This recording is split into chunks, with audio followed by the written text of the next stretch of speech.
Midin di me forcing. Eradi asem ma yeti ase o Proverbs chapter 24 verse 3 and 4. Say pesa o chichire busua. Uhia adwen ene nyansa ene nimdie.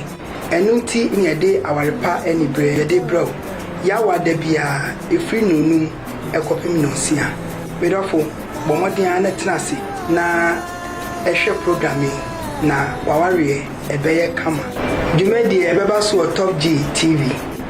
Afi so ubetumi ahwe e Facebook any YouTube Top G Multimedia. Se wo da pesa wo so ya semu a your numbers any good screen so no. Bidasi. Hakuna musina na kama cho. Midin di me forcing. Eradi asem ma yeti ase o Proverbs chapter 24 verse 3 and 4.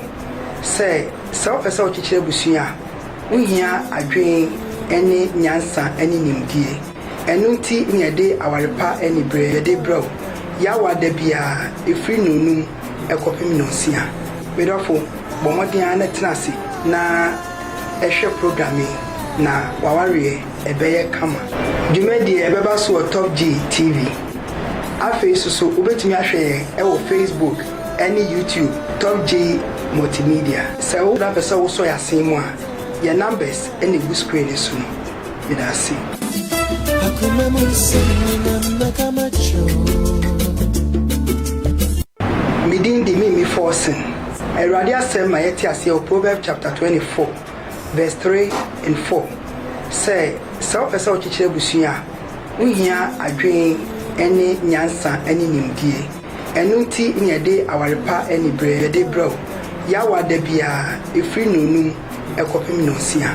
Medofo bomoden ana tenase na ehwe programming na waware ebeye kama. Dwumadi ebeba so Top G TV. Afi so ubetumi ahwe e Facebook any YouTube Top G Multimedia. Se wo da pesa wo so ya semu a your numbers any good screen so no. Bidasi. Hakuna musina na kama cho. Midin di me forcing. Eradi asem ma yeti ase o Proverbs chapter 24 verse 3 and 4. Say pesa o chichire busua. Uhia adwen ene nyansa ene nimdie. Enu nti ne yede awarepa anibr3 yede bro. Yawa da bia efri nonum ekopem nonsia. Medofo bomoden ana tenase na ehwe programming na waware ebeye kama. Dwumadi ebeba so Top G TV.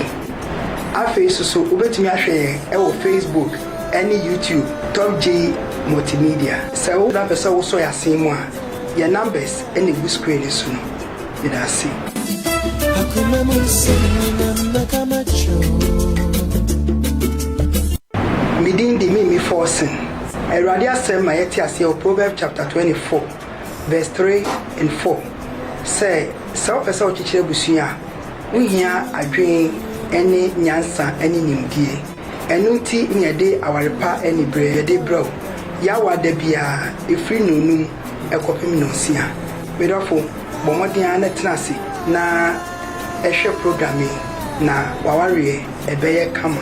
Dwumadi ebeba so Top G TV. Afi so ubetumi ahwe e Facebook any YouTube Top G Multimedia. Se wo da pesa wo so ya semu a your numbers any good screen so no. Bidasi. Hakuna musina na kama cho. Midin di me forcing.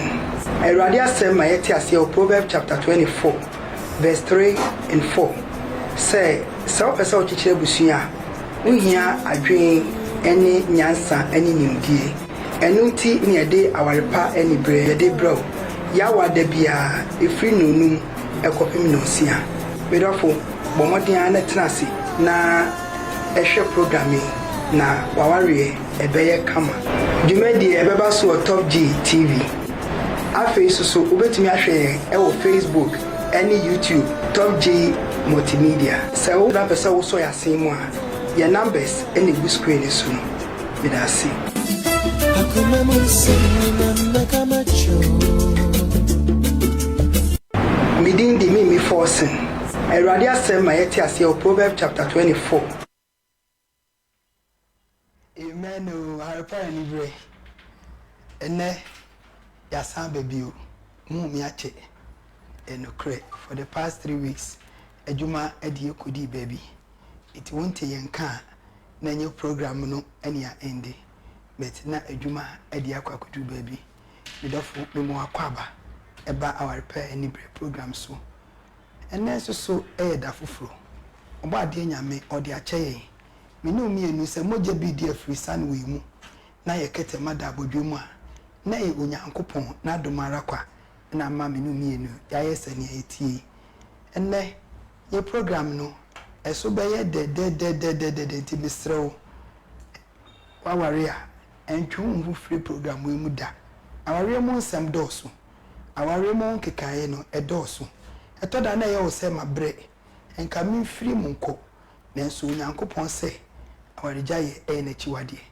eni ntini etie bia no ne ewum enne ye ba behwe kwan ye befa so a ye betumi atenase na aware ni adimu oba okwa aware na wo mpempa ye a eya na wasem eye ma areho san ye matete obi a wo mompa ye wona aware mu bia no eya na nkugo bebre etaiba ebi ana obedi nkugo wo aware mu odi nkugo wa batitie mu ye ma bebre wo a enkoso yie ema ni nyina eye mpaibo wo Kristo ni ba ema mpaye enye wani hada wani mre efise ne awona mu no mpaye pe ne betumi asustain you enne mi wo mi studio ha nyame ada wo ma ye papa de bia wani efam na o kyerɛkyerɛ nyame asɛm na o kyerɛ akwa e befa so aye nyina e betena aware no mu ekopem se Kristo ebeba me ma obi biara wo hwɛ akwaba medofo woni ade a bepesa wo ye mame ebra wo hwɛ ya hye wa hye na je se wani nyi e program no ho bomodi ana hye na ne nhira obenyi unua bisu enya bi ye papa are ready enti ye bema Reverend James upon akwaba Reverend ye mo akwaba ye na ye hu ache papa ye de nyame ase na ene so ye de nyame ase Awurade de wa beka yensa e wa ha amen mo akwaba enya Reverend kwa ne wa ha o ene mia medofo baako nua ba the prayer partner me meko penny ewo Mount Calvary Assemblies of God ni din de Mama Janet Aban ono si yo warini Mama Jane emokwaba e de ba wa prayer anibr3 program so nyame hira mu se ne Awurade de mu nyina be kan yensa asomdwe mu nyame hira pa ndofo sani America na koso a ne hye ma obi na enye nhira bibiri nyawa adwen se onkwa beti enne topic no emu aye hwehwehwam emu so aye dedede me pempaye pa mi obi a me ne je empaye ho pa ide me ko nyame so mu no ade a sustain me eni mabusua besi sabre eye empaye enti enne ye ba behwe the power of a praying woman oba opempaye tumi a nyame ede amawo eni nkonu a wudwiri ema obusua enti enne ye papa James upon eni ye mame Janet Aban onu no omodi e ba be fam daddy na obi tunyum bi enyum ne mde pa o se mame nya dawo Jesus mame nya dawo mira mame nya dawo Jesus mame nya dawo mira Awurade so boni party said this so enti e pese e te say Awurade e pese bre sem no sa Yesu ba aware ni ntumi fa yen kopie hell nemom aware betumi akopie onyankopon che nyankopon akoma da aware ho pa enti se wo hwa Bible mu ade bia nyame eka fa aware ho no nyame ka fa asetem no ode aware no ode ye entutu ho de so for ye kampaya empire asechire ni sei mpacho medasi ye ka empire bebre no eka ne se empire ne se ye ne nyame ekasa ye ne nyame edi nkomo yesu frɛ nyame sɛ ontie but empire no so wo hwetwerɛ yisem no a ɛkɔ ɛma ne brosa ye kan paibo a wo sɛ nyame bɔ so ne asase no ɔde tumi ɛma nimpa ɛwɔ Genesis chapter 1 verse 26 efiri wa de kosi 29 ɔsɛ mundi wiase so na mundi asase so tumi enti nyame kan saa wie ya no esan so de tumi ama nimpa enti no onyankopɔn tumi nsan so mfiri nimpa akyi ɛmbɛyɛ ne ɔde ama nimpa nti mpaebɔ ne sɛ wo nimpa no wo ma onyame kwan sɛ onsane na ombra wotibi a wo mu nti sɛ wo wa ma nyame kwan a nyame omba nti ye ka mpaebɔ a wo to nsa frɛ ɔsoro sɛ me force me jensopon me genetaba me frɛ me ma wo kwan sɛ sane me nsra ban mu na bɛboa me nti ye bɛka sɛ you are giving heaven the opportunity, the authority. You are inviting God or giving God the right to intervene in your affairs. And it's not Bible say, Nyameka Jeremiah, Jeremiah chapter 33 verse 1 I say, and the word of God came to Jeremiah the second time. That Jeremiah, call upon me. And I want to say, Nyamena no smano. Nyamesu said Jeremiah kotom so. However, Jeremiah am friend it was not some signs of Bayama say friend me and also into your campaign it's simply yes communication but a brosa wo ma onyankopon kwan say onyame sanemen sraban amen edi nyame hira abom pa ya na ne Matias amfoforo se wo bom pa ya na che se wo ma osoro kwan se emra wawadwe mu omra situation ni mu ma wa ho odin ni ntumi nye amisha daddy amisha pa imagine we say me bisa question kakra me ni so obi o mpa ibo for pa o mpa ya ma bi say efia musa boko mu wa no bebe adwane afa me ni say mpa ya de a eno na wudi eno na wonom eno na wo hye eno na de wo kɔ eno na de ba. You're a very wonderful woman of God. Amen. Na me say me bisa say. Eya empire no. Ya sheda ede ama emma as gift so mumu na say e wo say oba bi a ebo empire. And na ma wasem ye ka ye be say be ka ye kunum de we are dealing with women of God.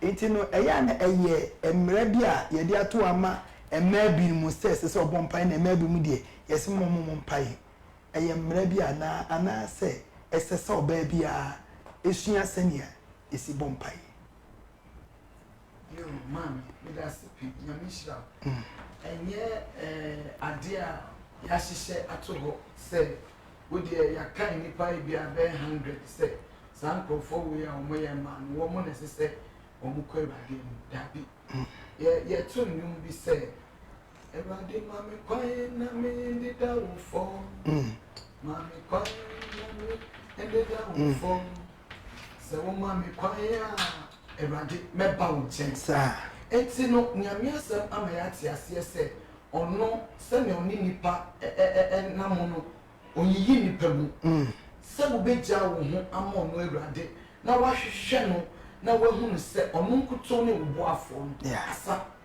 enti no me kan ni na hye yemba nkran se emma nyankopon ayeye nipa ayeye sunko but ya na yehu ni nyankopon ayeye no tie sori anasabe ye nenanam keke ye hwe yankasa ye nuaba Esther wo Bible mu konkroma Esther form wo kan ya Esther nkuto ni nipa otimi gina na sanka ne wo fa no Mordecai ni ade nyina but ko sinkati hu se baabi a wo mu aduro no nya mema se na baabi aduro no se ono oba no so so na we ne ho wo nyamesu mu ne se ne ame pai botie no usu fre Awurade betie no enti na mema wo ho so sori gina ye na osori gina ye obo mpaye no onyame tie wo nka musu ne esan nka eba wo musu no true prayer onyame ye de egie no egie abusie ni nyina afiri mu enti no se wo ye oba na wanja wo ho na wa mampa bo enti no ni nyame asem enti mi wa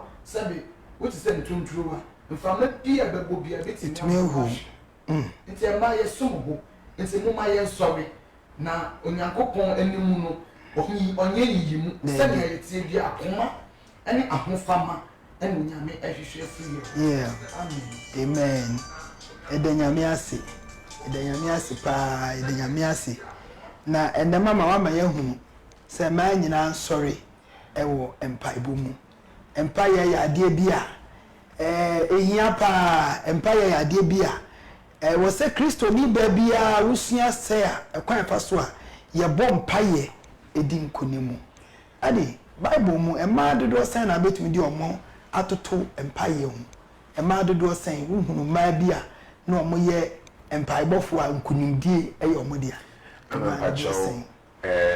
me hun se edi nkan hana obo mpaye edi nkunimdie ebae me hu Rebecca brana onwo no Bible say nukunu ebo mpaye minjindi se nukunu jano ho wane na mbo efise no nyaba oboye nyame etie ye maame eka Esther siase Esther ebo mpaye woko ye acts asomafo nduma no etia eye dunsia woko dumienu ene dumiensa ho ede ko du enum na se Bible no na yeti asese na mma bi wo ho ba kudin ede Lydia na bra Paul no ko ensuo no ho se wo kobo empire no Bible so wo koto sa mma bi wo ho na wo ye mma wo kon edo empire se sa emba miensa wei ana enye miensa emba na wo ka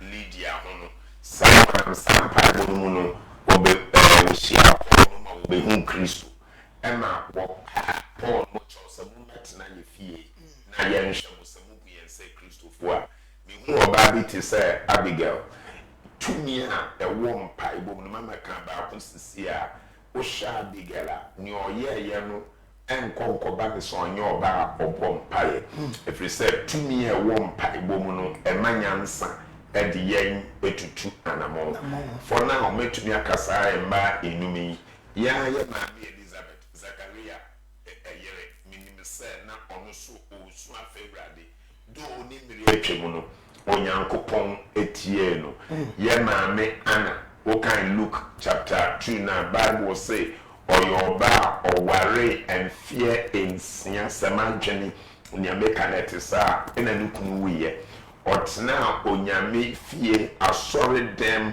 I believe 84 years adebia ni oya ne se obompa ye fa komche se Israel ajenkwa obeba iti emma o Bible mu maami a Shunammite oba na ye friend saying Elisha o twemu hu no say miwura I perceive me hu se papa we oyanyame nimpa yensiesie baby yemfa emma no e was second case no me hu se sa maami no yempa ebofo nkontu me hu se we oyanyame nimpa no ojempa ibodi entibra ne ba mpo na Elisha share no kom wiye no I say abroad bi we be say bibia you okay or say bibia you okay because of empire na empire mo okobo Elisha man yes ne ba na winti emma wo Bible mu a wo bom empire na kakre bia me pesa me de ka nia ubisa ye maami hu no wo fiti ase wo ka se wo be hu Kristo no wo de ye empire bo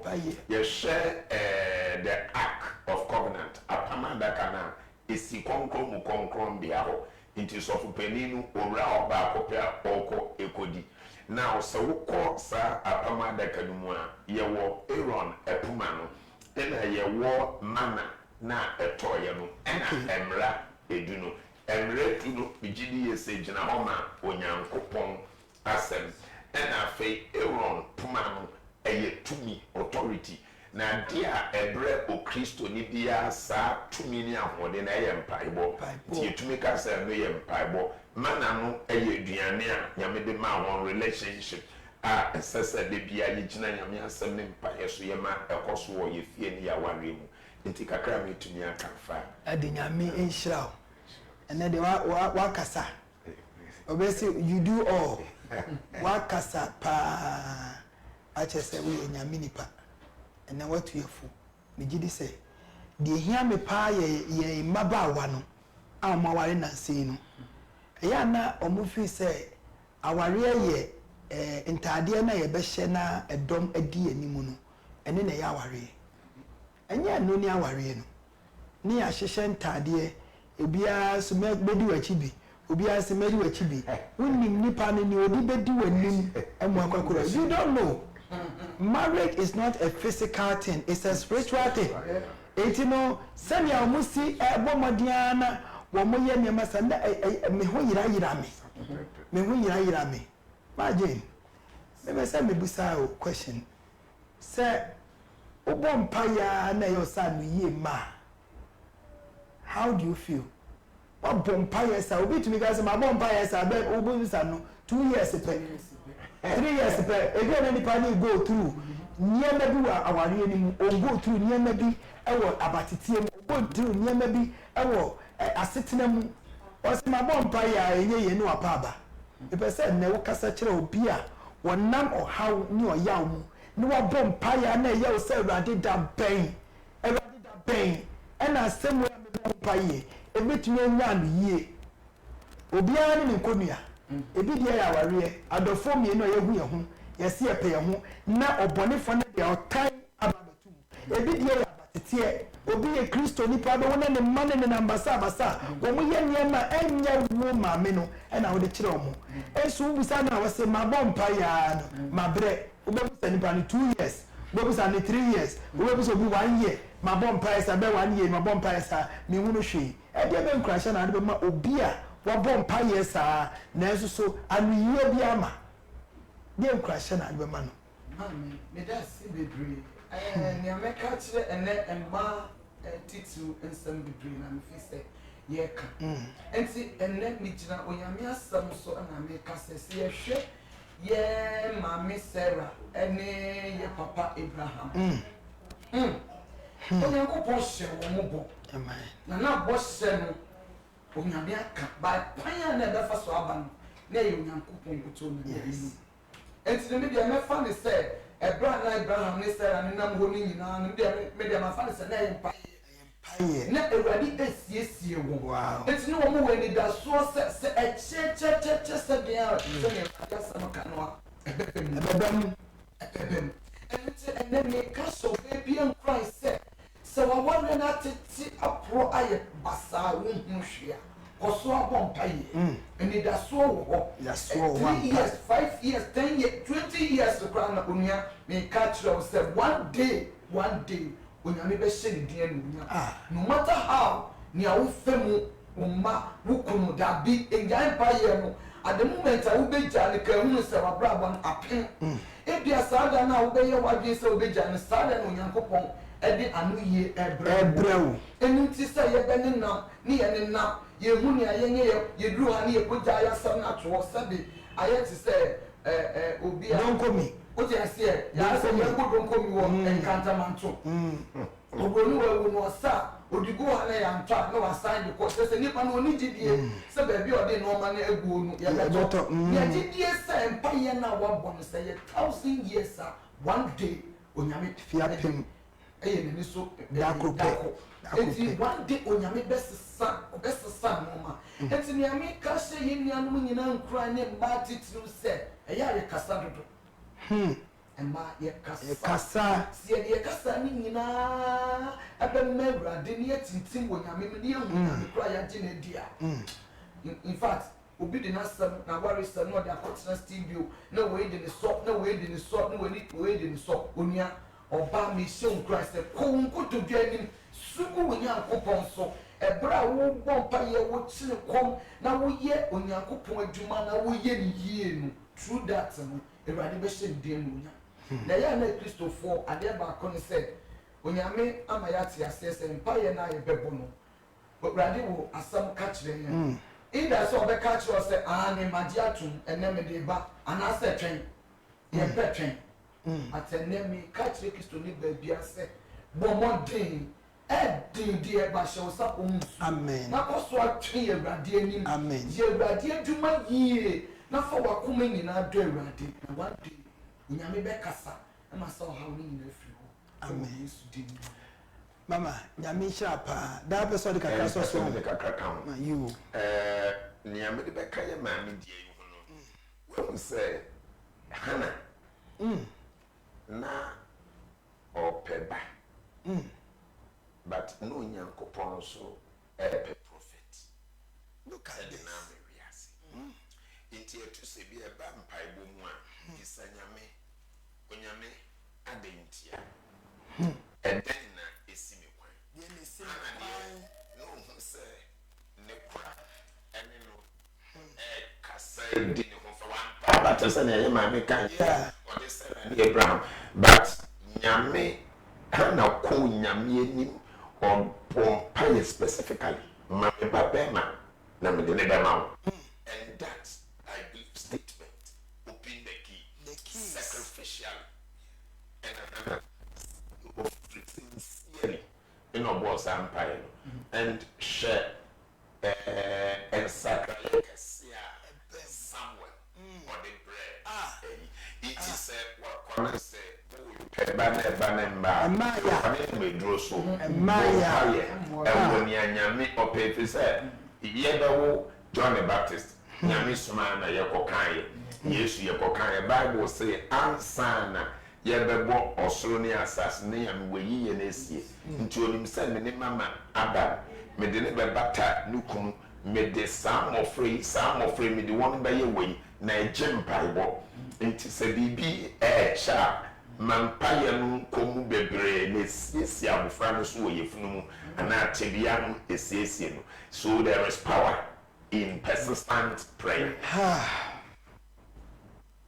no kre ene papa watuyefu na ya mitimita asidi busa say obi bompaya say na mama kan Sarah how many years that Sarah bompaya how many years that Hannah bompaya how many years that Elizabeth obompaya na suni nyina adu yebai obi eni wa obompaya onyame wante oni otwen ade a ye hwehwe ewo twe ade woni se nyame nkonkron bua yen na ma yo twen ma menya da o mira ma menya da o Jesus and so my nya da o Jesus my nya da o Cheno sofo me say empire ni penya daje di twenti no bebre na akoko no no me nya so mu ngo mu yemu ya man sofo fake pastor fake prophet kwan e mo ma say busua because penya daje di twen yemi otwen akoma no ya bo empire dakro ya bo ni mienu ya bo no miensa o bejai me to be mobile enne ye maame ene ye papa o mama ya ti ase maame hana wo bomodia e bompa ye echeye ansana erade ye na dom ema watumi enya ne ba ye maame Sarah the same thing edu baby no Sarah bomodia eye na de se nyame se ni kunu Abraham ne ba ankasa na bedi ade wanya abutiro na kofa Hagar mu ebe mu medofo abutira ya ade bia ye number 1 weapon e wo mpaye mu wo ba mpaye na se wonni abutira ye wo ye nyina no eye kwa dada besa wo ka otwen wo ka otwen wasem kakra kire because prayer goes with so obetwen wo ba mpaye na wonni otwen ade na be besa wo ka bibi to encourage more women Empire Mbobia say Ocheno is the key. se obompaye na woni otwenya ufiri nyame pem na se ufiri nyame pem mu a atamfo nyam efiri se onyankopɔn pɛ ɛna ɔhwɛ na ɔyɛ onyankopɔn ɔnyɛ nea wo pɛ mama ka asɛm bi sɛ mpaebɔ no ɛyɛ twɛn mede bɛma memfɛ no enti sɛ wontumi antwɛn a number 1 wobɛfiri nyame pɛ mu na wofiri nyame pɛ mu so pɛ wobɛkɔ akɔtɔ atamfo ɛnsɛm wobɛdwodwo wɔbɛtete ayɛ ana anwum wɔ yɛ me dɛ Ghanafoɔ yɛ tu bebree na de bia mebisa yɛ ho sɛ sɛ yɛ to a ayɛ a yɛdwene ho ma twɛne Awurade n'anim Abena swasi. Yeah. Okay. Psalm 46 now. I say, I waited patiently. One, wait. And then one, and I feel patiently. I will trim, and I'm a train. Until they say, me train irradiating, I will trim. One sorry, and koyemia. Wope. Na wobe bisa onyankopɔn pɛ. Onyame personal e de mere e de adeko. Tisania mwedi nkan aken. How many years? And then Abraham ne Sarah di. How many years? And then Elizabeth ne Rebecca Elizabeth edi. Ni hena no mu no onyame tumi ehye no ho animyam. Nti se we nya otwenya ya yehune sɛ obeto obefiri nyame pem. Na wobeto bonsa nsem na wabrabo bɛyɛ basabasa jesa osuru nyankopɔn ohun mɔbɔ ɛne sɛ mɔbɔ no efiri odima ebinom bɛdi ama wo the kind Old Testament for baby or say yema let the women wail me man won see apene won bɔbena wosu na eyifo ɔba wɔ no so Nebuchadnezzar no do my back so let the women wail inti nyame tie empaibo na ɛsɛ yɛ ntwɛn na yɛ mfiri ne pɛ amen nyame sha daddy ya ntwɛn a ye be free baby a onyame pɛ sɛ ɔde edu ho obi a wammɔ mpa ye bia no ebi ana meka sɛ wo bɔ mpa ye na da na wo free ho na da de na wo answer no aba nti no ɛnɛ yɛ papa akyerɛ yɛ ɔtwɛn sɛnea wo twɛn na wo twɛn kudu a de obenya mfiri mu amen imagine de bia na wo sɛ ɔbɔ mpa ye apɛ de wo de to Awurade anim no ɛwɔ sɛ wonya answer na de bia na wo sɛ ɔbɔ mpa ye a de wo de ade ato Awurade anim ne ɛyɛ de bia na nyame de answer ɛbɛma wa na kakra me kan sɛ ɛnyɛ yɛ pɛ ɛne ne Awurade pɛ sometimes yɛ bɔ mpa ye na sɛ ebisa de na ɛmma na yɛ sɔre Awurade na yɛ ka kyerɛ Awurade sɛ Awurade wo pɛ ɛna ɛnyɛ me de kakra ɛbɛka Hannah ne de no Hannah sɛ wɔn kɔ hyiw na wɔn kɔ bɔ mpa ye wɔn kɔ asa afe no a wɔn ne nkurɔfoɔ ne nyinaa bɛdidi ate wɔn de on the deal onimini a ɔhwehwɛ firi Awurade ho enti no ɔkɔ no wɔkɔbutu na ɔde ne bisadeɛ ato Awurade anim ɔndidi enti sometimes no yɛbɔ mpa yi a na yɛhwɛ ne nɔɔma no yɛmfa yɛyɛ fronto wɔ kakra nto ɛma yɛ a na aduane yɛyɛ dɛ yɛpɛ sɛ yɛbidia ne yɛyɛ twehwee ɛsɛ gaduane deɛ do aduane deɛ dɛ ɛsɛ ɛdi yɛ fun no yɛka kyerɛ sɛ fun ɛnɛ kama no tum na ɛnɛ mepɛ sɛ ne Awurade kasa enti no ɛbrɛ a yɛgu so a yɛyɛ kom wɔ Awurade anim na yɛkyi ne kom na yɛbɔ mpa yɛ ɛma yɛnya ahotɔsoɔ sɛ ɛbrɛ no koraa no ɛnso yɛ yɛnya gyidie ɛne ɔpɛpa ama Awurade sɛ mentwɛn because wobɔ mpa yɛ a wotie Nyankopɔn saa me nkɔnkɔn ne wo kasa enti sɛ yɛ 1,000 years koraa ne mba ya 5 years 20 years ne mba ya saa onyonyame nkɔnkɔn ne wo kasa de bia no betie Nyankopɔn ne enti wakoma ebubu na wobɛkɔ so enyo twɛn Awurade mama nyame hyira ho na dan ba to me ba ye pese ye ko break ba sisi yɛ pese ye ko break na ye ko commercial break ebra agoye de ni yesu ekoto ya niama ye kwa koto ya niama etini ye besa aba biu na ya betoa ye komone so aha ye Top G multimedia TV so ena wotwemi ebi ana ene your first time and we did back your program so a very wonderful program pacho bomodi ane share my more na wo share no more na nyame o shiraw ebi ana wontumi enhu nya wonye fa mo nyame ahini wo share our repair anibr program na yenso so na wo bua ma nyame adwuma atre nyame shiraw Top G multimedia for ye woni ama bebra ye adwuma ho ti na ye fe keke intino ye besi e show nkran say wo ye ayefro wo ye party wo ye bibia ye graphic designing ye general printing ye large formatting printing ye branding wo niama ema ebi ana pese wato usuo bi pese wo bomadi ana print some card bi now dey etita ho ni ehunu se wa ayefro na adimu oba ye betumi abrande bibi adoma ye bi ebe brande na ma nsuo ebe brande no eye wo brochures a opese ode che ebe brande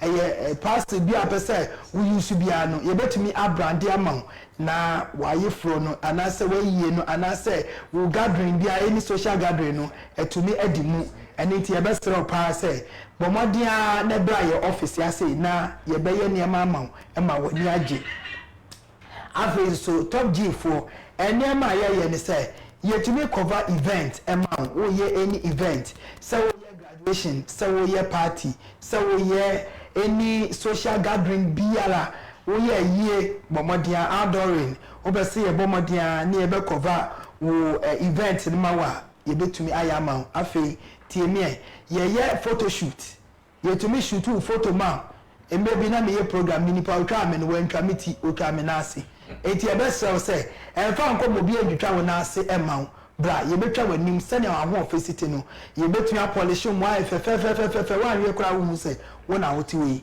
ni nyina ye bi e wo Top G multimedia ha say afa ye video ye bomodia na ye video program ni nyina ama na bibia kama yes also ye live streaming ye streaming program nyina ama live opese oba online ni streaming ma wa Top G TV4 ye to be ye nyina ema nti bomodia say won fa nko ba bia na yenye ne basabasa ma oba ye fie ha ye be ya ma kama ye numa bo so de bidofo oba edida form o de compare any other TV station na ye de ye best Top G ye wadio ye nti no o pese we any secretarial work bia na bomodia bra bomodia na bra say edan no be the application ko industry bi ba bi okọ type no nsem otwotwo mo ko ya amfa no Top G for ba ye be type ama ba bi abeko bia no bofo no ebekom kama asem bia wo ka bia na entiase ewom ombe hunu na omotumi afa wadwuma mu bomodia ye so many things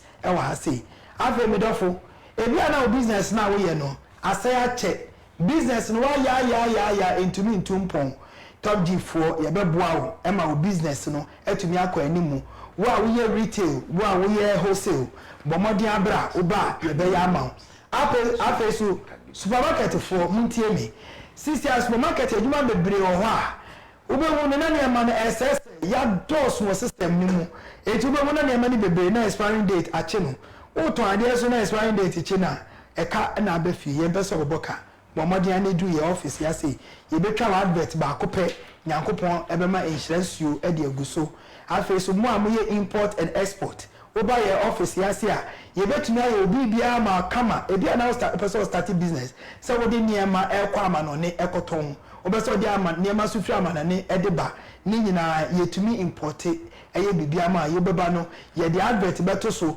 ebia na wa ya we bie company no obi am import no obi am export wa ne wo ye nyina amfa so obi ani so ema nti ye besero se bomodi abra ye hia ama wa ne wo advert oba ye be bibia ama kama afi mo am ye boutique mo am ton cars wo am ye herbalist mo nyina ye obi advert ma no eti no bomodi an fa aduma ne nyina abra ye na oba ye aduma ye nje keke si ye de mpa eta echiri enti before ye wo advert no na nipa dom akọ mo mfa drone ton ne ma amanfo be wo mo nwa say na ede na akoye advert Top G ba akopɛ na enipa etu ababegu adwuma so si ama wo efiri se mpa ye ta akiri e ba bia ye mo mpa ye no adwuma no enkoso e mpa ye pa ne di adwuma e wo wiase enya duro medofo e bia na wo de duro aton wo nyema ache betafi wo die be hu top G TV4 ye be ya advert amount wo nyema nyina be ko wano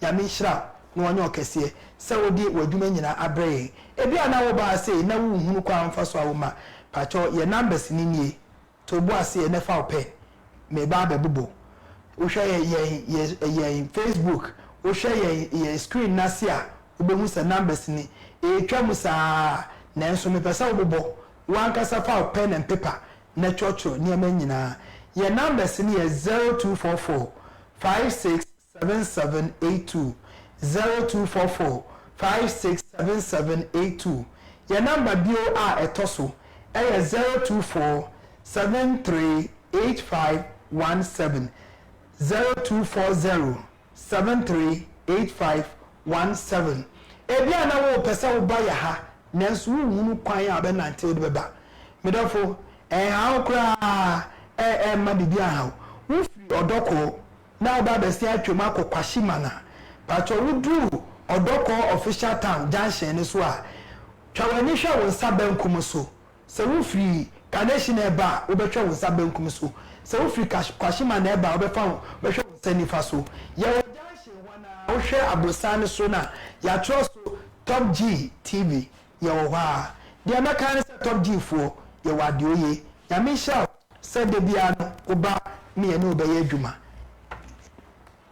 ye be ko Facebook ni akwa kan ye messages kakra o ye wi a na revenue atoaso ye wo comfort boja or say prayer is the key ye wo Pastor Joyce Ohene Amwa or say Deborah also was a prayer of woman a woman of prayer yeah it no or say one of the major judges and then Deborah it Deborah so no ono so ye empire bofo kan nyame asema Debbie we enema bebre wom and it no we oba na pese usua empire or say Deborah was one of the prayerful woman inti womodi akọ ye Reverend Kwame Ajimai Prempe was a great show. Reverend say great great to have you on show. Mama Jane Oba Chief was saying say great to have you on show. And here was Stephen. It was so Stephen entry. I said this is very good topic. Nyamisha Stephen, Amisha Mopa Pastor Ohene is watching. Pastor Ohene Joyce Ohene Amwa or watch here live from Germany. Or watch here live from Germany. See Jamaica Abbey or say well spoken Mama Jane or see Yamisha yes Yamisha now yes our Mrs. Frida Foku or say God bless you man and a woman of God. Yamisha also Auntie Frida Yamisha Pastor Joyce say or say prayer is part of our identity in God as women. Prayer is one of our identity. Yes. Until so for onyami onshraw say we share in crying and you nana ya or say God bless you mommy. God bless you too nana. And Misha also so you comfort boja or say Reverend God richly bless you for the wonderful program. If we really wait patiently for the Lord, his will will be done in our lives. Amisha and okre koni yati ase pa nyamisha and okre the nyamia se wati ase Mama Florence Bedu Mama Florence Bedu or say God bless you all worth listening to you. Nyamisha so mommy we love you. Yes, you feel nasi. She's also a wonderful great woman of God. Mama, Nyamisha pa. Yewo Ivy Forsen. I say God bless you all. God bless you too, Sister Ivy. Nyamisha also.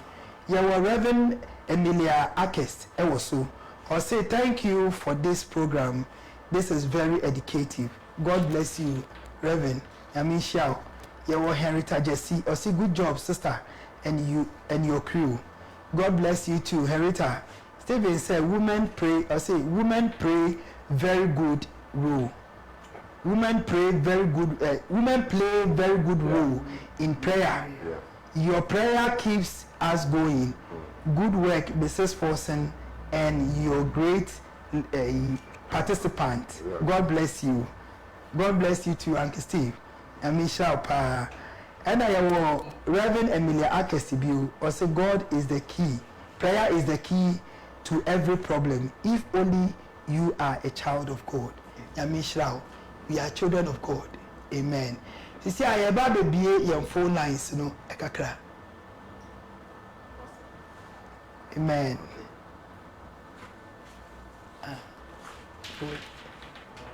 Phone line. Number. Amen. Actually, you say about Madiana and you call online, call kakra. You say a free, and now your topic are you treating?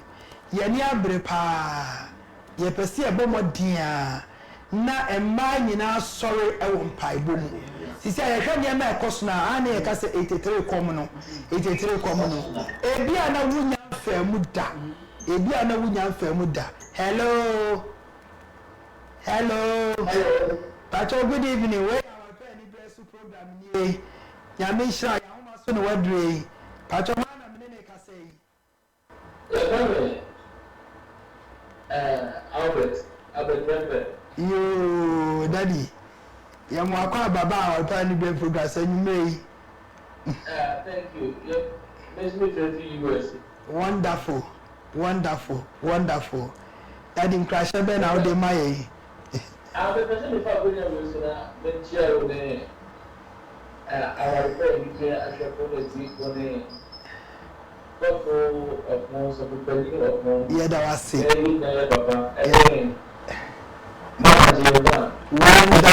Wonderful.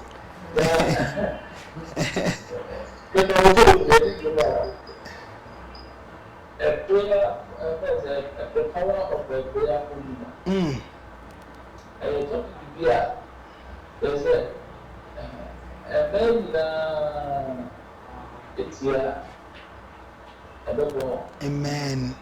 Who said, yeah, you're better than successful man. There is a woman. That woman, another woman, I am no credit. And you're back. And no credit.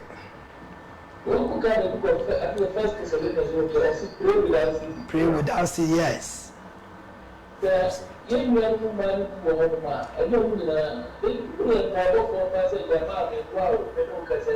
No credit.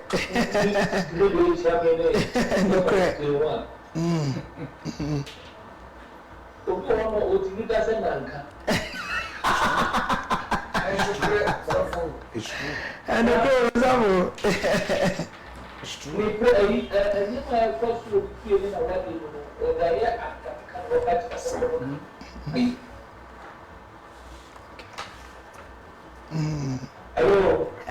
Stop watching us. Yamisha. Yeah, that's it.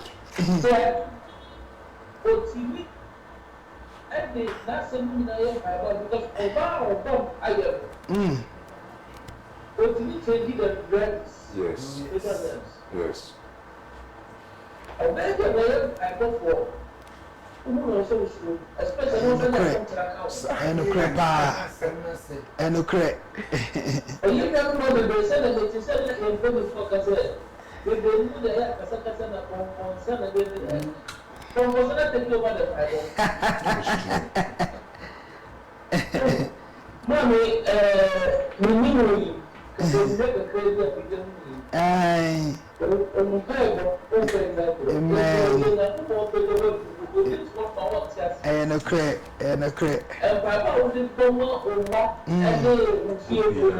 Yeah.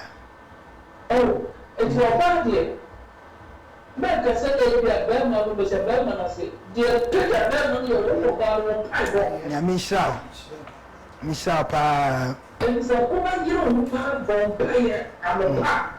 And yet, and where, what you call the book of Proverbs are. Osi oba pa mo na benya.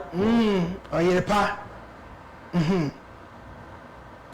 Oba pa eyo oba or tell you nothing I work. Na Elizabeth ni Hannah, Hannah. He knew the power of prayer. It was the power of God coming from God and from Sir. Not telling you on the one. And Papa, come Sir. So God, the ability to calm down, and not to meet God with prayers. I mean, I'm going to be able to then I had about somewhere to be. Amen. God was up and praying. You were one thing to catch a mouth for. Yeah. That's a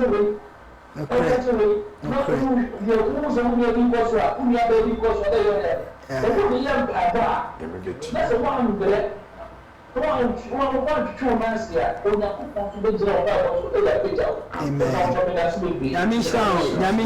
Nyamisha pa. Pacho ye phone calls. Pacho ye number no.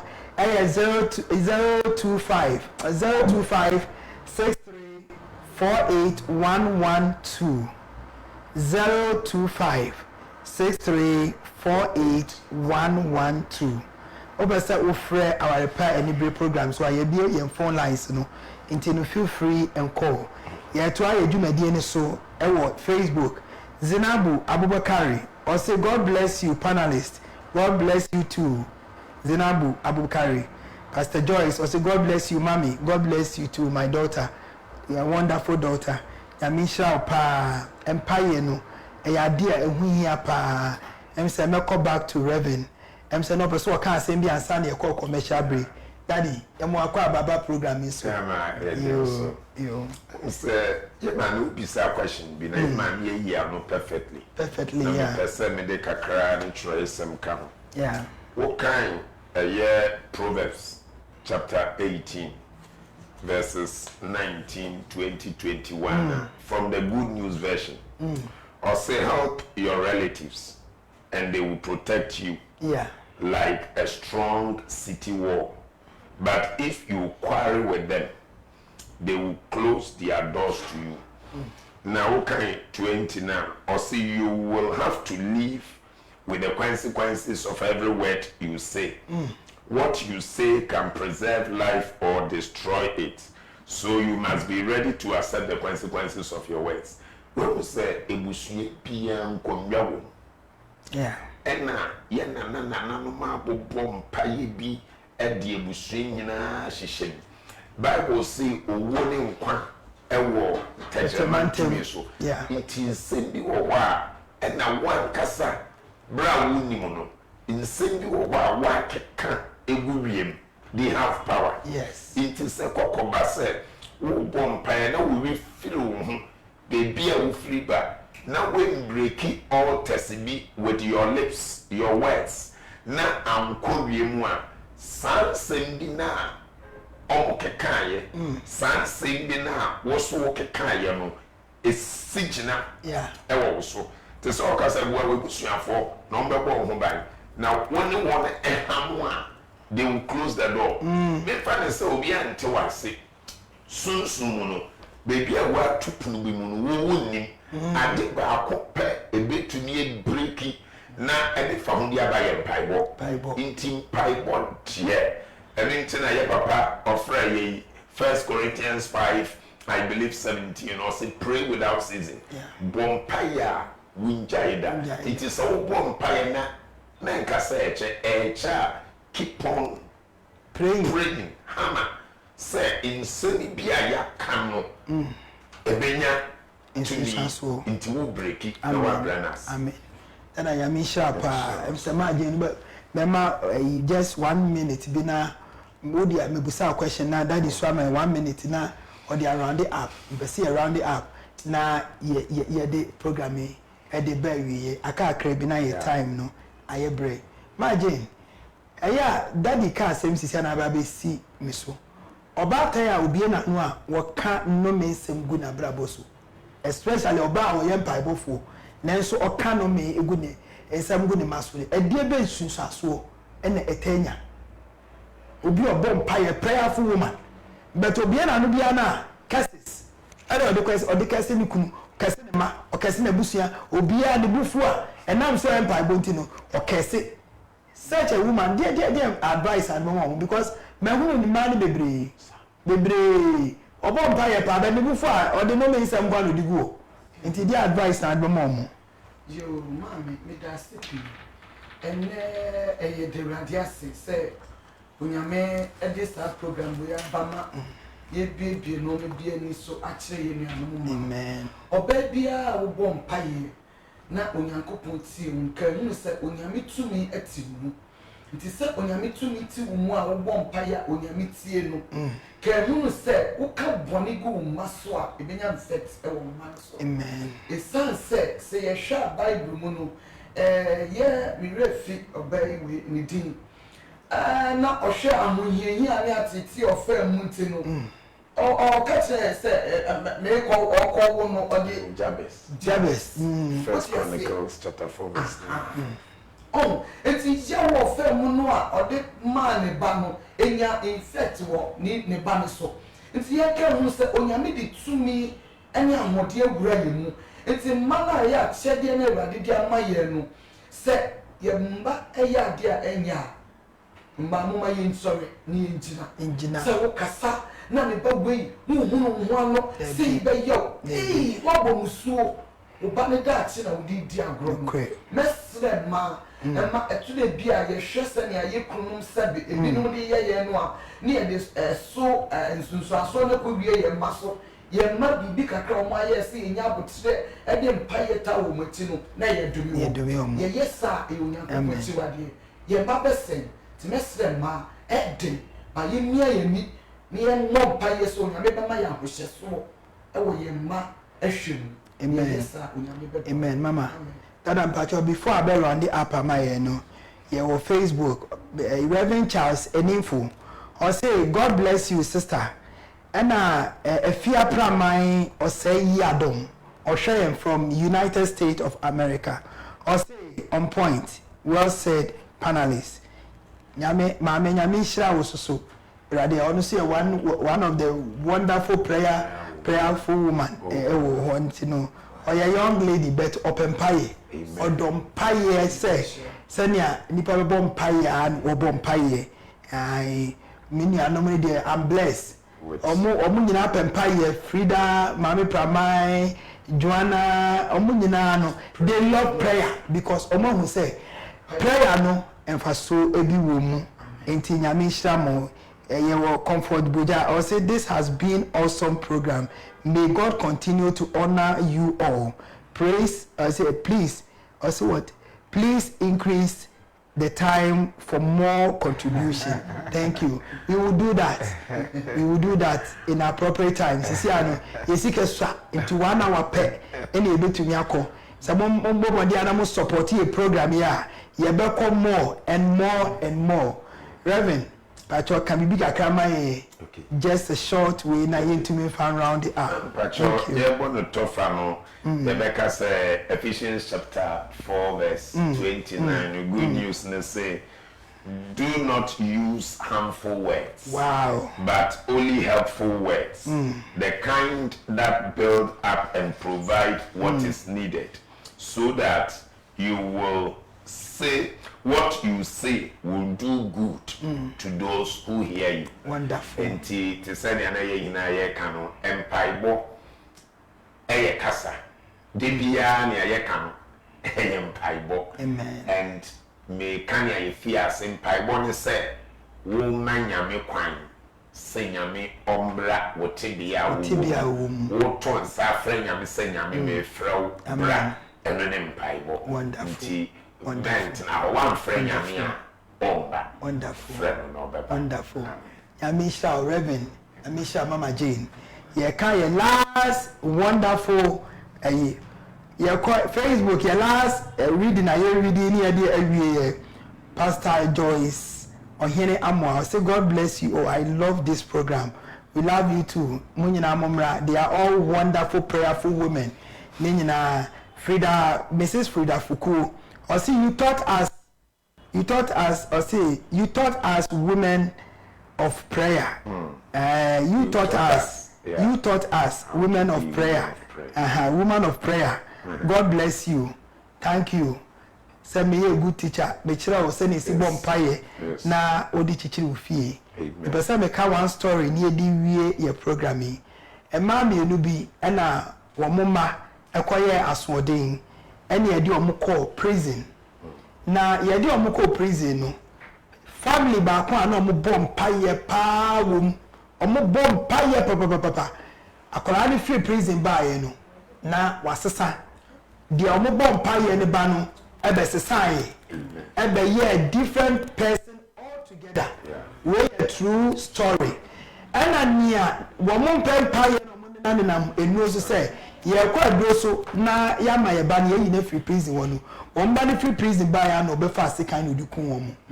No kun both parents, 80% can't wait to motivate every woman. So we are ban near before best sima and pie ye dear. Empire, Casade, respect. Then a blame of a bompire. Now we are all respected, no very respect empire. Who bompire? Respect your husband. Maukunu will say, woman and Yamidina see a busia niti.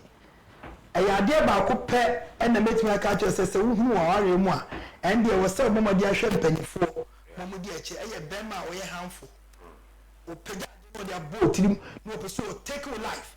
And the message who Sanya Mana, Bomodia, watch out, never penny. But apart from that, no touch of money in our rear. Never take any fear in our rear. Share, ya do my ding. From Paya today, when you never more tumpong, now when some Shirano, a bay Shirama Busiana, or maybe Escapos Majamukunu. Share, we need a Misra, or Namisra, said a bay Shira, Amamuku and Oma, Sana Yamecano. Was na barima medani na neja ho na one ne yire akwakoye honam kro eti bra me honam kro no ade bia ye wo die bia no ne dia ade bia wo so ne die bia no ye wo so dia enti as a Christian woman ya juma na me dia hye yensa no eso na wachi enka se me dia munu ye wotune ma wi ase nya ofe abra o ye kristoni wunya ba ye kristoni oba sima upu wi ase enti amam for so ne pam ntoma 10 20 per year. Now the when I hope say into maintain our boss empire. Ishra, many penina. When I may shout, no kese, and I didn't soon any more. And next year, and I don't quite a mere Jumaha. Minima Dorfo Papebi, any of Muya Juma, Reverend James upon from Soul Restoration Church. Now, or no, and a ne, or by Bedi and him, and may you share, and then the power of a prayerful woman. And what me and church mucho me dofo Mama Jane Melko Penny no me president etino me no ewo ye studio ha say mama na me enhirawo and me pese me fa akonya we so na me chia me papa Reverend Darlington apia wona wa chere se de si bompa you wona mama ye bo crazy prayer bi daddy nyame on shraw pa no won to na ni mama afi studio ha me ma a me ni omo ye adwuma wa ha sei me wo me akasa production manager e wa ha sei dani nyame on shraw pa adwuma pa wo ye wo Top G TV onyame obema ne na nyina ye fefe ama me wo comfort e wa ha comfort ka ho ne nyina ye toto niema ma bibia eye kama ye wo Mr. Boche program manager also ka ho na no Mr. Boete okan ho ne ya ma adwuma nyina aye kama ono so ye program managers ni bi nyame on show Mr. Boete ene ye wo Apostle Albert Prempe production manager ono ankasa ene obomodiana wo hwema ne nyina tutu yie director nyame shira wate se nyame amma wakonya ema nam wo studio ha sentino na sem ekwachiri onyame onye wakoma so ade nyina emfa emma wo ene ye wo ahemfo Mr. Ahemfo onu so na ye MCR nyame onhyiraw nyame hyɛ my phone nya ene omu nyina ye adwuma yankopɔn onye mo kɛse pa no nto nani mo mamu afe michia me manyina michia me nuanom me maame mo Auntie Rose nyame onhyiraw ye chia mo nyina mama akua badu onyame onhyiraw maame afi atweme so a nyame onhyiraw mo nyina mo mpaibo na mmenne asemi etumi ba na yeduma so nyina eduma kuo bi na so yase let make any Jomilet company omo na omo so yemu womo ya niema bebre Jomilet for building materials bibia obese fa dan ho na wo dan edimu obawa obenya bi ato Jomilet for omo offers ye hwe offers bebre eni ntini so wo support bi apese o de support a bomodia our anibr3 program enye Jomilet for na betumi support ma akọ animu medofo ye yam nyina mumu a obia wo hwe program ye yam mu a so be support top G for na yetumi ama program de bia abayemu na niema nyina aye kama pacho obese obomodia na wo support ye number ni 025 63 48 112 025 63 48 112 pacho first number we a ye be che obabi a wo be send a donation e di akọ na amaye programming etumi edimu ayefefefe ahye obaade animunyam nyame hira na onye okese na emunyim medofo ba ko pe kwasi forcing medo I love you so much God bless you stay blessed amen Midin di me forcing Erade asem ma yeti ase o Proverbs chapter 24 verse 3 and 4 say self person okikire busua wo hia